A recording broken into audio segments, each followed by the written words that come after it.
Hello दोस्तों, हिंदी की बिंदी channel में आप सभी का स्वागत है। तो दोस्तों, आज के इस वीडियो में आप सभी के लिए यूनिट 8 की शुरुआत हमने की है। यूनिट 8 के प्रश्नोत्तरी शुरुआत की है यूपीएचएससी असिस्टेंट प्रोफेसर की, तो जिसमें ये मेरा दूसरा वीडियो है। पहला वीडियो में मैंने आपको पीताम्बर दत्त बड़थवाल कृत गोरखवाणी के पदों को पर आधारित जो है प्रश्नोत्तरी करवाई थी। और आज जो हम सेकंड टॉपिक इसमें चूज़ कर रहे हैं या फिर उस पर वीडियो बना रहे हैं वो है विद्यापति की पदावली, जिसके संपादक हैं रामफेर त्रिपाठी जी।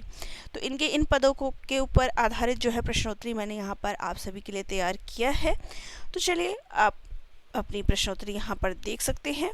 तो जो भी कम समय हमारे पास है उसमें कोशिश करेंगे कि अच्छे से अच्छे प्रश्न आप सभी के लिए मैं यहाँ पर लेके आ सकूँ। तो चलिए प्रश्नोत्तरी शुरू कर देते हैं। तो पहला प्रश्न है, विद्यापति को मैथिल कोकिल किस रचना के कारण कहा जाता है? कीर्तिलता, कीर्ति पताका, पदावली या फिर पुरुष परीक्षा? तो राइट आंसर क्या हो जाएगा? राइट आंसर हो जाएगा पदावली के लिए है जो है उनको मैथिल कोकिल के नाम से जाना जाता है। नेक्स्ट है, विद्यापति की पदावली की मुख्य भाषा क्या है? अवहट्ट, ब्रजभाषा, मैथिली या फिर मगही? तो राइट आंसर हो जाएगा जो पदावली की भाषा है वो क्या है? मैथिली। नेक्स्ट है, विद्यापति किस राजा के दरबारी कवि और राजपुरोहित थे? राजा कीर्ति सिंह, राजा शिव सिंह, राजा जय सिंह या फिर राजा भानु प्रताप? तो राइट आंसर क्या हो जाएगा? राइट आंसर हो जाएगा राजा शिव सिंह। और एक बात यहाँ पर देख सकते हैं कि जो भी प्रश्न यहाँ पर मैं आप सभी के लिए लेकर आई हूँ, ऐसे प्रश्न बार बार आपको रिपीट में मिलेंगे। बार बार ऐसे प्रश्न जो है आपसे पूछे ही जाते हैं। ठीक है, चलिए नेक्स्ट प्रश्नोत्तरी हम ले लेते हैं। तो हमारा अगला प्रश्न है, देसिल बयना सबजन मिठा पंक्ति किस ग्रंथ से ली गई है? पदावली, कीर्तिलता, कीर्ति पताका या फिर गोरक्ष विजय?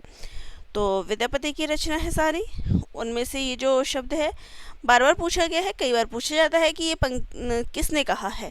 तो ये विद्यापति की है और कौन सी उनकी ग्रंथ है जिसमें ये चीज़ कही गई है? तो उनके द्वारा लिखी गई कीर्तिलता में। नेक्स्ट है, निराला जी ने विद्यापति की पदावली को क्या कहा है? प्रेम की गंगा, नागिन की मादक लहर, भक्ति का सागर या फिर श्रृंगार की सरिता? तो निराला जी ने क्या कहा है? तो राइट आंसर है ऑप्शन नंबर बी, नागिन की मादक लहर, उनकी पदावली के विषय में। ठीक है, नेक्स्ट है, आचार्य रामचंद्र शुक्ल ने विद्यापति को किस प्रकार का कवि माना है? भक्त कवि, रहस्यवादी कवि, श्रृंगारिक कवि या फिर ऐतिहासिक कवि? तो राइट आंसर हो जाएगा शुक्ल जी ने इनको श्रृंगारिक कवि माना है।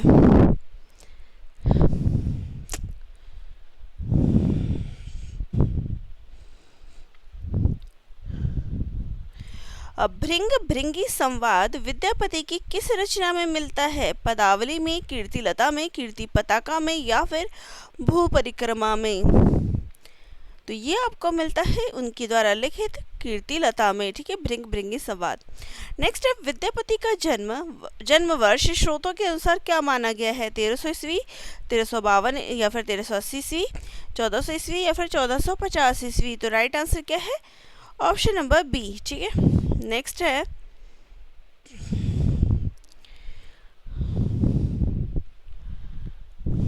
हमारा क्वेश्चन है कि वयः संधि का क्या अर्थ है, जिसका वर्णन विद्यापति ने अपनी पदावली में कुशलता से किया है? तो आप जब उनकी पदावली पढ़ते हैं या फिर देखते हैं तो उसमें आपको वयः संधि देखने को मिलता है। तो इस वयः संधि का क्या अर्थ है? बचपन और बुढ़ापे का मिलन, बाल्यावस्था और युवावस्था के बीच की स्थिति, दो राजाओं के बीच की संधि या फिर भक्ति और श्रृंगार का मिलन? तो वयः संधि का क्या तात्पर्य बताया गया है? तो वयः संधि का तात्पर्य होता है बाल्यावस्था और युवा अवस्था के जो बीच की जो स्थिति होती है उसको वयः संधि कहा जाता है। नेक्स्ट है, विद्यापति मूलतः किस मत के अनुयायी थे? वैष्णव, शैव, शाक्त या फिर सूफी? तो राइट आंसर है शैव। नेक्स्ट है, विद्यापति ने अपनी किस रचना को कहानी कहा है? तो उन्होंने अपनी किस रचना को कहानी कहा है? तो विद्यापति ने अपनी किस रचना को कहानी कहा है? पदावली को, कीर्तिलता को, कीर्ति पताका को या फिर पुरुष परीक्षा को? तो राइट आंसर क्या हो जाएगा? उन्होंने कीर्तिलता को क्या कहा है? तो कीर्तिलता को कहानी कहा है। ठीक है, कहानी या कहानी जो भी प्रयोग हो वही राइट हो जाएगा। चलिए नेक्स्ट है, नेक्स्ट है डॉक्टर बच्चन सिंह ने विद्यापति को क्या कहा है? अपूर्व के कवि, रहस्यवादी कवि, शुद्ध भक्त कवि या फिर रीति भक्त कवि? तो राइट आंसर है बच्चन सिंह ने जो है विद्यापति को अपरूप के कवि कहा है। नेक्स्ट है विद्यापति की कौन सी रचना संस्कृत भाषा में है? कीर्तिलता, पदावली, पुरुष परीक्षा या फिर भूपरिक्रमा या फिर कीर्ति पताका? तो राइट आंसर है उनके द्वारा लिखित पुरुष परीक्षा और भू परिक्रमा जो है ये संस्कृत भाषा में है। कीर्तिलता और कीर्ति पताका कौन सी भाषा में है? तो ये अवहट्ट है, और पदावली जो है ये आपकी मैथिली भाषा की है। ठीक है, नेक्स्ट है कीर्तिलता और कीर्ति पताका में किस रस की प्रधानता है? श्रृंगार रस, वीर रस, करुण रस या फिर शांत रस? तो राइट आंसर हो जाएगा कि जो कीर्तिलता और कीर्ति पताका है इसमें वीर रस की प्रधानता है। जो राजा है उनकी वीरता का वर्णन किया गया है। नेक्स्ट है विद्यापति ने अपने पिता की किस अधूरी रचना को पूरा किया था? भू परिक्रमा, दुर्गा भक्त, भक्ति तरंगिनी, गोरक्ष विजय या फिर कीर्ति पताका? तो राइट आंसर हो जाएगा विद्यापति ने अपने पिता की जो रचना है वो है दुर्गा भक्ति तरंगिनी, इस रचना को उन्होंने पूरा किया था। नेक्स्ट है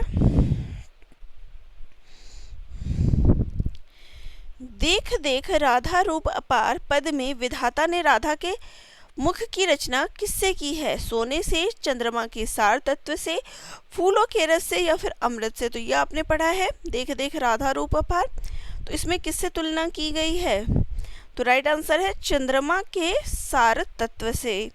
नेक्स्ट है विद्यापति को पंचदेवोपासक किसने कहा है? आचार्य शुक्ल, हरप्रसाद शास्त्री ने, आचार्य हजारी प्रसाद द्विवेदी ने या फिर डॉक्टर बच्चन सिंह ने? तो राइट आंसर हो जाएगा हरप्रसाद शास्त्री ने उनको पंचदेवोपासक कहा है। नेक्स्ट है राधा के अंगों की सुंदरता को देखकर कौन मूर्छित हो जाता है? शिव, कामदेव, इंद्र या फिर ब्रह्मा? तो ये जो पंक्ति है आप जब उसको पढ़ेंगे तो आपको पता चलेगा कि राधा की सुंदरता को देख के कौन मूर्छित हो जाता है? तो कामदेव। नेक्स्ट है पतिया शब्द का अर्थ विद्यापति की पदावली के संदर्भ में क्या है? पत्ता, पत्र यानी चिट्ठी, पत्नी या फिर प्रतिज्ञा? तो पतिया शब्द जो प्रयोग हुआ है इसका अर्थ क्या है? तो राइट आंसर है पत्र या फिर चिट्ठी। नेक्स्ट है राधा अपनी विरह दशा में पत्र लेकर प्रियतम के पास किसे भेजने को व्याकुल है? सखी को, संदेशवाहक जो पत्र ले जाए, उद्धव को या फिर स्वयं जाती है? तो राइट आंसर है कि जो विरह दशा है उसमें वो किसे भेजने को प्रियतम के पास किसे भेजना चाहती है? तो संदेशवाहक को, जो उसका पत्र लेके उसके प्रियतम के पास जाए। नेक्स्ट है सावन मास में विरह वेदना का वर्णन किस पद में मिलता है?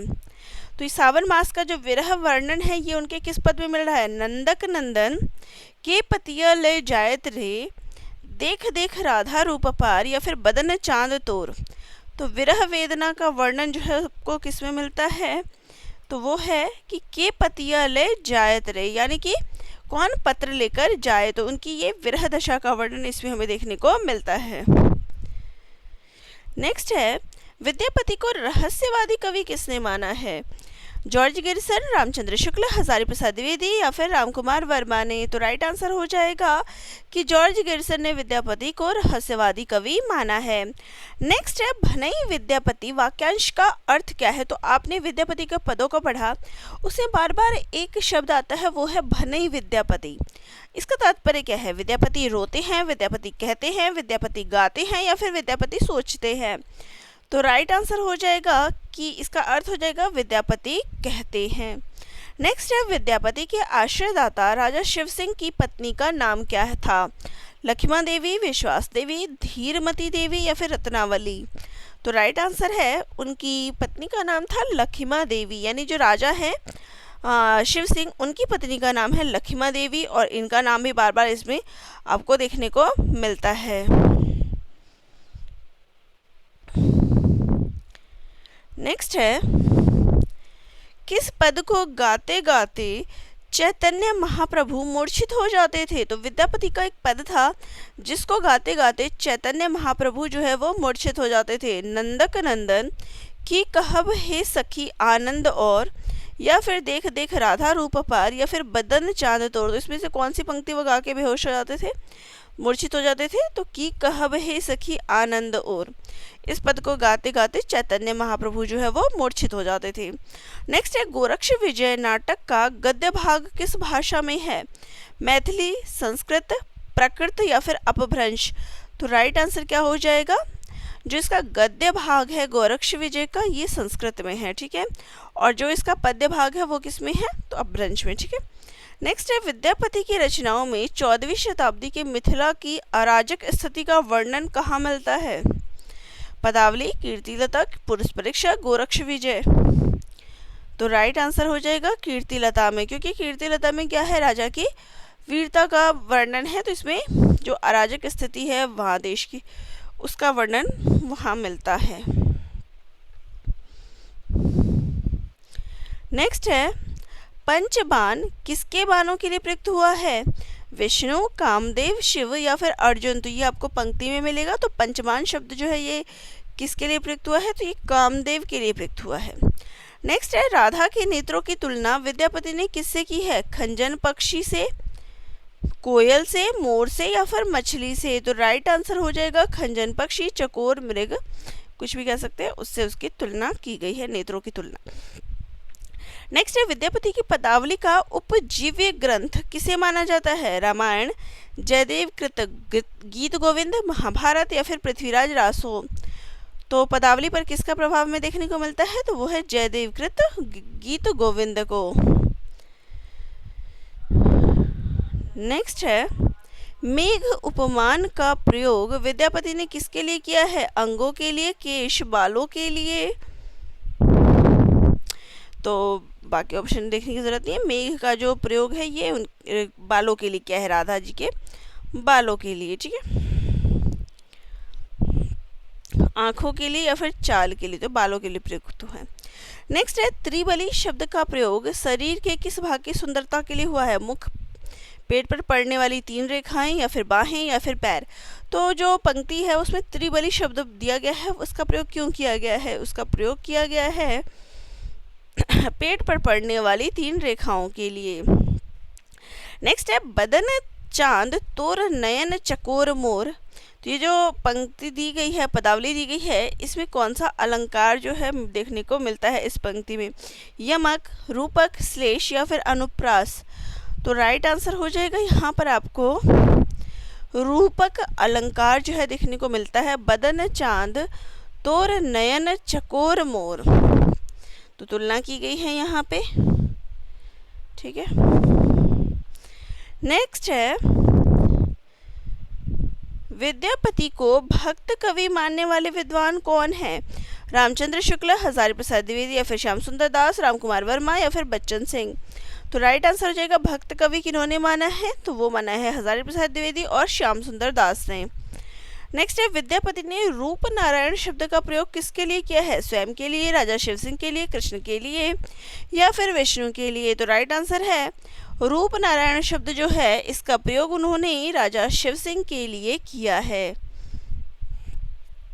नेक्स्ट है अपूर्व शब्द का अर्थ क्या है? तो अपूर्व शब्द आपने पढ़ा है इनकी पंक्तियों में, तो इसका तात्पर्य क्या है? कुरूप, अपूर्व सुंदर, पुराना या फिर साधारण।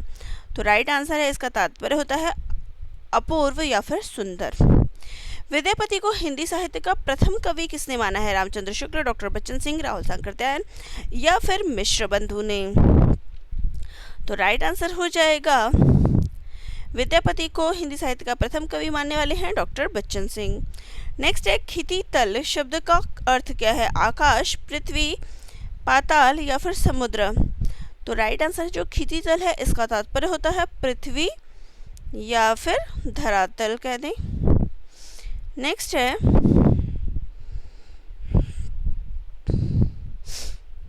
मधुकर शब्द का प्रयोग पद में किसके लिए हुआ है? फूल, भंवरा, शहद या फिर बाग। तो मधुकर शब्द का प्रयोग जो है ये भंवरा के लिए किया गया है, यानी नायक के अर्थ में जो है मधुकर शब्द का प्रयोग किया गया है। नेक्स्ट है अहोनिशी शब्द का अर्थ क्या है? केवल रात, रात दिन, केवल दोपहर या फिर सुबह शाम। तो अहोनिशी शब्द का जो तात्पर्य है वो है रात दिन। ठीक है, तो ये थी हमारी पदावली के ऊपर, विद्यापति दोनों के ऊपर आधारित प्रश्नोत्तर। तो आपको ये प्रश्नोत्तरी कैसी लगी कमेंट बॉक्स में कमेंट ज़रूर करिएगा। वीडियो अच्छी लगी हो तो चैनल को लाइक शेयर सब्सक्राइब करिएगा। कोशिश रहेगी कि जल्दी से जल्दी सारे प्रश्नोत्तर मैं आपको यहाँ पर करवा सकूँ। तो मिलते हैं नेक्स्ट वीडियो में। सभी का धन्यवाद।